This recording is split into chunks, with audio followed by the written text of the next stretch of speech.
Hello friends, so welcome to yours YouTube channel, Icon Careers. And I'm your GK mentor, Saurabh Khandelwal. So I'm going to discuss in one the topic, so आपके CLAT 2026 important है, and that is the topic name India UK FTA. So each and everything for your CLAT 2020 को complete देखें, एक particular important point को note down करें. Is there any question?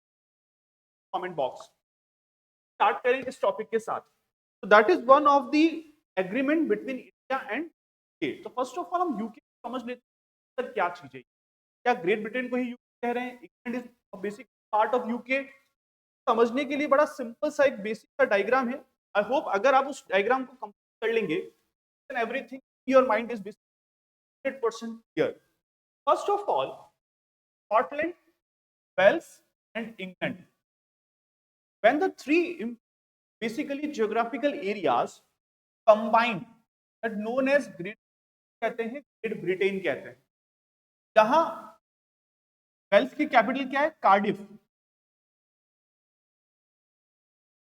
It means great Britain is what? A group of islands हो गया. Scotland की capital Edinburgh और England की कैपिटल है London. These are the three geographical areas or the island that combinedly called as Great Britain. और इनके साथ अगर नॉर्दर्न आयरलैंड अगर जुड़ जाता है that known as United.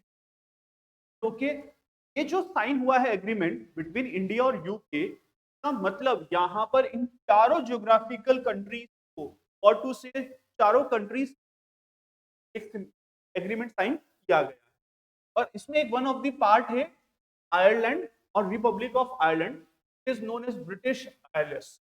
I hope it is okay. बड़ा सिंपल सा concept. Great Britain is what? TWS. याद करने का बड़ा सिंपल सा तरीका है TWS.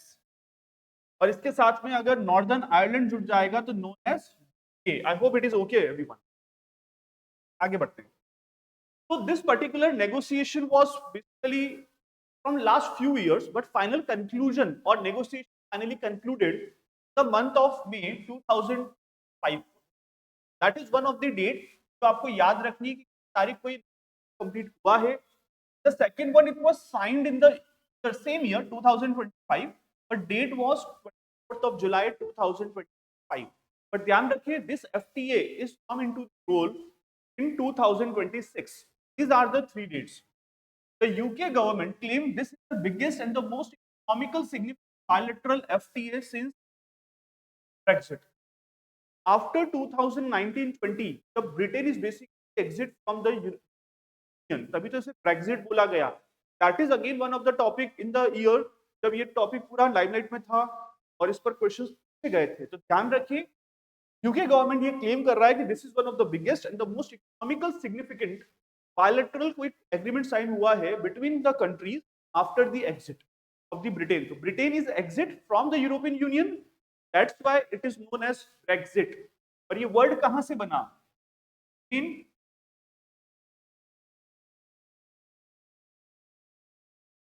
एग्जिट, यहीं से वर्ड आया are exit or combinedly known as exit. I hope it is okay. In the 2019-20, Britain finally exits from the European. In this case, European Union currently there are total of 27 members. It okay जो एक particular एक agreement के साथ run करते हैं चलता है. Done everyone. Ambition क्या है? The deal aims to more than double bilateral trade targeting US 120 billion by 2000. As such, अभी जो भी इंडिया और यूके ट्रेड चल रहा है that is around more than $50 billion, the range of $50 billion को बढ़ाना है, डबल करना है बाय द एंड ऑफ 2030. और उसे कहां तक डबल करना है? टू $120 billion तक बढ़ाना है. तो ऑब्जेक्टिव इज वेरी सिंपल. यहां पर अभी जो भी ट्रेड चल रहा है वो अराउंड $60 billion का है और उसको बढ़ाकर $120 billion करना है. चलिए, what is FTA in simple language? क्योंकि एक ऐसा वर्ड है जो सारे स्टूडेंट्स कंफ्यूज हो जाते हैं. बहुत आसानी से समझ. तो एफटीए एक एग्रीमेंट होता है, दो कंट्रीज डिसाइड करते हैं. एग्रीमेंट है तो डेफिनेटली एक बायलैटरल एग्रीमेंट है. क्या डिसीजन जाते हैं? तो first one is import export लगने वाले टैक्सेस टैरिफ कम किए जाएंगे या खत्म। कि कभी भी कोई पर्टिकुलर कंट्री की इफेक्ट कब होती है? जब टैरिफ बढ़ जाते हैं। तो ध्यान रखिए इस पर्टिकुलर बायलैटरल एग्रीमेंट के तहत टैरिफ्स को कम करना है या खत्म करना है, that is decided in this. Second, trade rules easy बनाए जाएंगे। इफ इन केस अगर टैरिफ कम नहीं भी होते हैं और एक लिमिट तक ही तय होते हैं, तो रेगुलेशन पॉलिसी इसी कर दी जाए ताकि ट्रेड बहुत स्मूथली हो सके। द थर्ड वन, और बिजनेस और सर्विसेज दोनों कंट्रीज आसानी से हो सके। कि ध्यान रखो अगर कोई कंट्रीज तो एग्रीमेंट बहुत ही सिंपल है चीप रेट्स पर किया जा रहा है, टैरिफ्स अगर कम है तो डेफिनेटली बिजनेस बढ़ेगा। That is the core objective behind the. अगर इंडिया और यूके एफटीए साइन करते हैं, यूके से आने वाली विस्की पर टैक्स कम हो जाएगा, क्योंकि India is basically import the whiskey और the high brand whiskey from UK. तो अगर टैरिफ कम हो जाएगा तो ज्यादा से ज्यादा विस्की इंडिया में इंपोर्ट की जाएगी। Basically one of the India से जाने वाले जो टेक्सटाइल है, ज्वेलरी है, इंजीनियरिंग होंगे सस्ते हो जाएंगे। अगर ये अपना टैरिफ कम कर देगा और इंडिया से जाने वाली जो गुड्स हैं वो अगर चीप रेट्स पे जाएंगे तो डेफिनेटली डिमांड बढ़ेगी, और यूके में अगर डिमांड बढ़ेगी तो डेफिनेटली इंडिया में क्या आएगा? फॉरेन करेंसी आएगा। दोनों कंट्रीज के लोगों को जॉब, वर्क, वीजा और बिजनेस का प्रोसेस हो सकता है। तो यहाँ पे जब ट्रेड बिजनेस की बात हो रही है तो ऑलवेज रिमेंबर इन माइंड, यहाँ पर हम जॉब को भी करना चाहते हैं ताकि वो जो प्रोसेस हो थोड़ा सा किया जा सके, ज्यादा से ज्यादा लोग फ्रॉम इंडिया टू यूके जाएं और फ्रॉम यूके टू इंडिया आ सके। That is basically what is the UK FTA sign क्या करना चाहता है। Get zero duty access covering already 100% of the trade value. अभी क्या हो रहा है, इंडिया ने अराउंड 90% गुड्स की टैरिफ को कम किया है और यूके ने 99% गुड्स टैरिफ्स को कम किया है। 90 और 99 का जो डिफरेंस है उसको जो करना चाहते हैं। इट मीन अगर ये 99 गुड्स परसेंटेज ऑफ गुड्स को इंपोर्ट ड्यूटी कम करता है या टैरिफ कम करता है, तो एट द सेम टाइम नहीं करे। तो that is what zero duty access होना चाहिए। नेक्स्ट वन, स्पेसिफिक सेक्टर्स पर क्या फर्क पड़ेगा? तो दैट इज वन, विस्की और gin. Import duty on scotch and whiskey is very high, क्योंकि अभी उस पर 150% तक की टैरिफ लगता है। इसको अगले कुछ 10 सालों में इसको 40% तक लाना है, और अभी रिसेंटली इसको आधा कर दिया जाएगा, दैट इज अराउंड 75% पर लगाई जाएगी, और अगले 10 साल में इसको 40% तक लाना है। Automobiles. India is basically one of the largest importer of UK-based automobile companies. Okay, so tariff on UK cars will be cut drastically from 100% to 10% under the quota system. यहाँ पर एक बहुत इंपॉर्टेंट रोल प्ले करेगा। अगर ये automobiles पर अगर tariff कम हो जाएगा फ्री ट्रेड एग्रीमेंट के तहत, तो यूके से आने वाली गाड़ियां हैं, ऑटोमोबाइल्स हैं, व्हीकल्स हैं, लग्जरी ब्रांड्स कार, ड्यूटीज कम होने से इंडिया में डिमांड बढ़ेगी।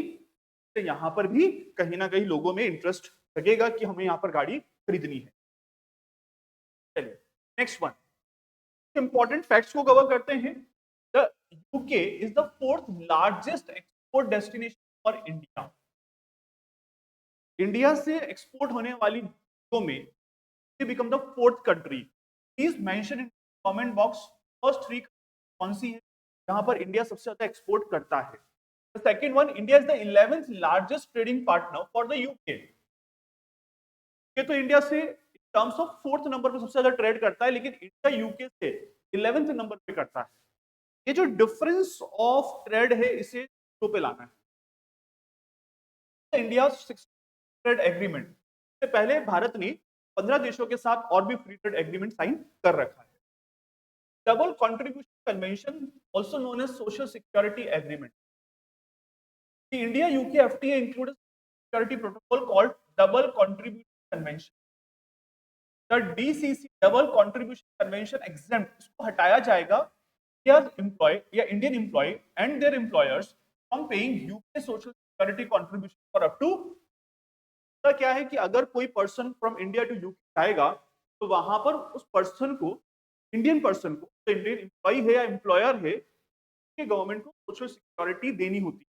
यहाँ पर अगर ये एग्रीमेंट साइन हो गया है, सिक्योरिटी जो एग्रीमेंट के तहत तो पैसा देना पड़ता है वहां पे सोशल सिक्योरिटी के तौर पर, वो नहीं देना पड़ेगा up to India will present the FTA before the Union Cabinet and notify it's under the Article 3. Definitely जब ये इंटरनेशनल ट्रेड की बात हो रही है, so that is also written in the Indian Constitution under the Article 3. तो पहले present किया जाएगा in front of Parliament. The FTA is projected to be implemented by mid 2026. FTA attract greater foreign investor by reducing regulatory risk and enhancing बढ़ेगा, foreign investment आएगा और regulatory risk जो होती है, पॉलिसीज बनती है तो कुछ हार्डकोर बनती है, कुछ सॉफ्ट कॉर्नर्स बनती है. तो एग्रीमेंट अगर होता है तो ये सॉफ्ट कॉर्नर लाइन पर एग्रीमेंट साइन किया जाएगा, फॉरेन इन्वेस्टमेंट बढ़ेगा एंड फाइनली बिजनेस मिलेगा. याद रखें यहाँ पर अभी जो कीर स्टार्मर है basically the prime minister of England. It okay, this is all about India UK each and everything for your CLAT important. I hope आपको ये पूरा सेशन समझ में आ चुका है. देयर एनी टॉपिक जो आप कवर करना चाहते हैं, please also mention comment box. As soon as possible I will discuss in front of you. That's all for the day. Thank you so much. Have a nice day.